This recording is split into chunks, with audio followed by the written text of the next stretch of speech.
Good morning, dear students. Welcome to economics class for grade plus 1. Students, we have started the chapter Theory of Demand, and under that today we are going to discuss the determinants of demand. Means all those factors which affect the demand of a good.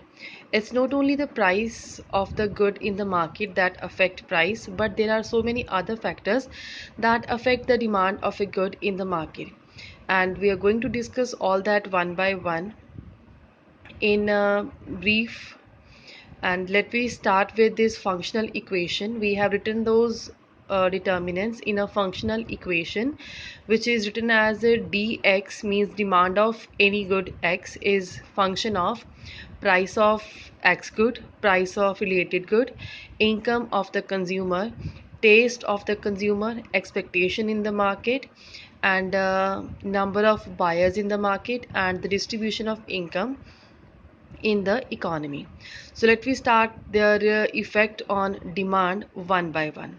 So the very first element is price of own good, that is px. If we are talking about any good, let me name that as x. So the price of x good affect the demand of that good. In what manner? Let's see.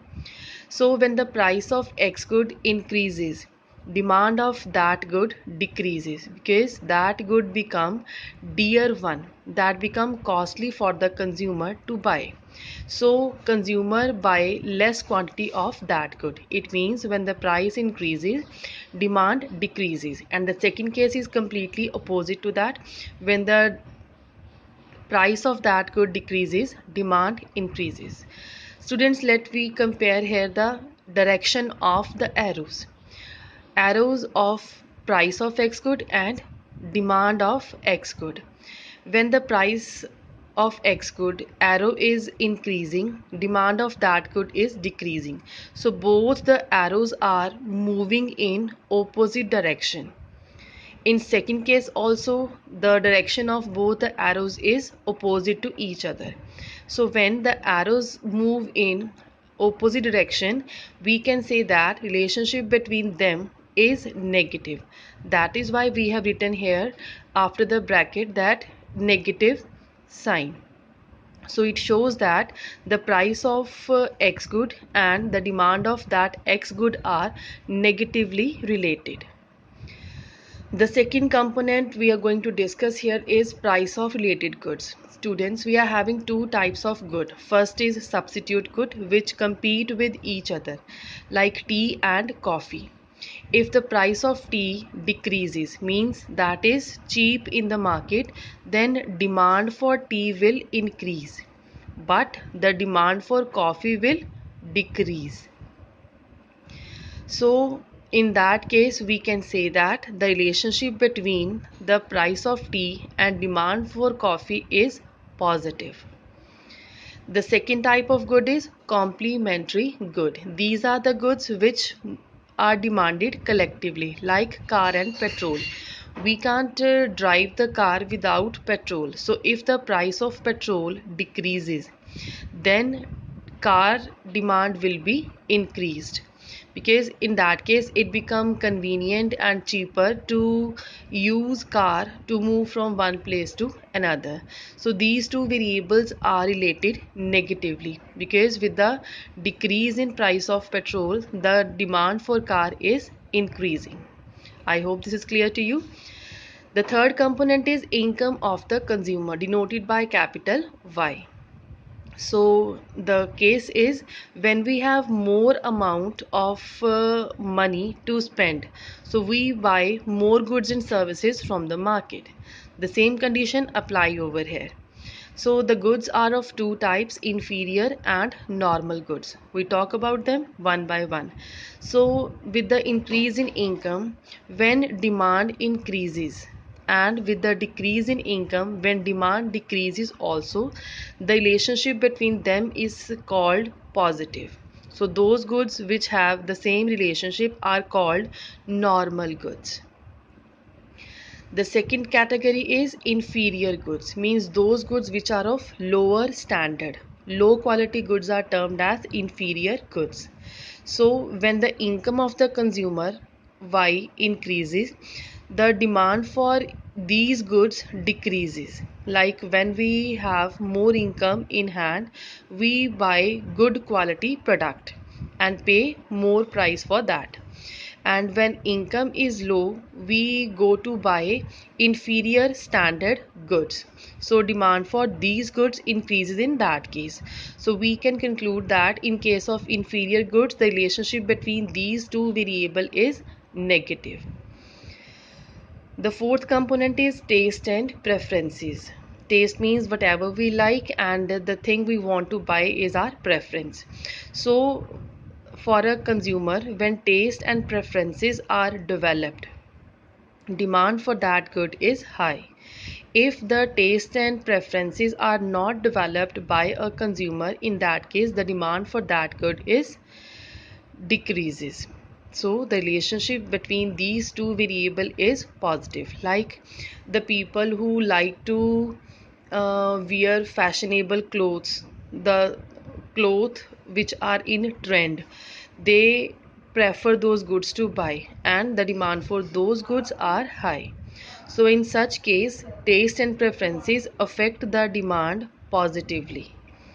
The fifth component is expectations, means uh, a hope of rise or fall in price of a good. Here we are talking about present and future. What happen if we expect that the in future price of gold is going to high, the price is going to increase in future, it means that will be dearer in the future. It means at present it is cheaper one, so consumer will buy more gold in the present time period. The second case shows that if the price of gold is expected to fall in future, it means in the future it will be cheaper one. It means at present it is dear one. So in the present time period, consumers will buy lesser amount of gold. It shows that the relationship between these two variable is positive. Like this case also apply on the rate of vegetables like peas, onion, potato, tomato. Accordingly, we buy the good. So expectation also perform a great role in such context. The next component is number of buyers, means number of customers in the market. If the number of customers or buyers in the market is high, then demand for the good is also high, means more people are there to purchase the goods and services. And when the number of customers is less, the demand is less also.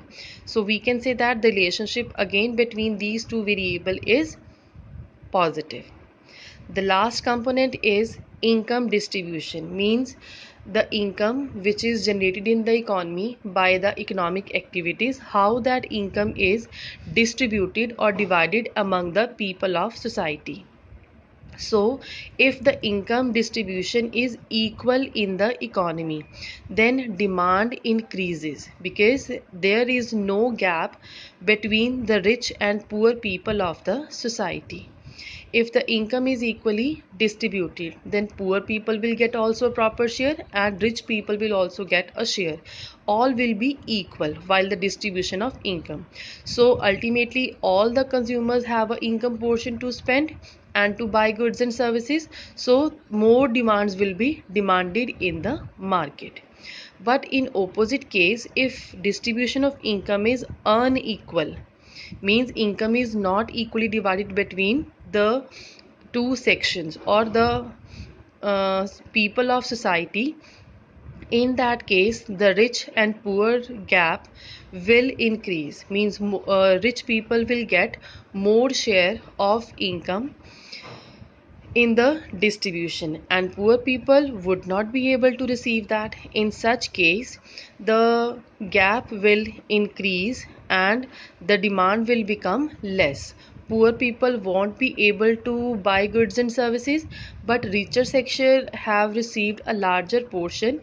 In such case they would be able to buy high standard goods and only the rich people would be able to demand goods and services in the market. So we can say that the distribution is equal or unequal, it affect the market of the demand of the product in the market. So dear students, I have combined the determinants of demand of individual as well as market, because the last two components, sixth and seventh component, are concerned with the market demand, and rest of the other components 1 to 5 are concerned with individual demand determinants. So I have combined all the components in a single video so that it may help you a lot in revising this. So in exam you will be asked one component only to explain the relationship in the market for demand. So you should have to learn that how to explain these components while describing it. So you need not to explain this in such manner I have written here. It is just to understand, but you have to explain it in your theoretical exam. This presentation will help you in understanding the relationship and the condition, but you have to write in explaining way in descriptive form to show the relationship among these variables. I hope it will help you a lot. Revise the same. Till then, take care.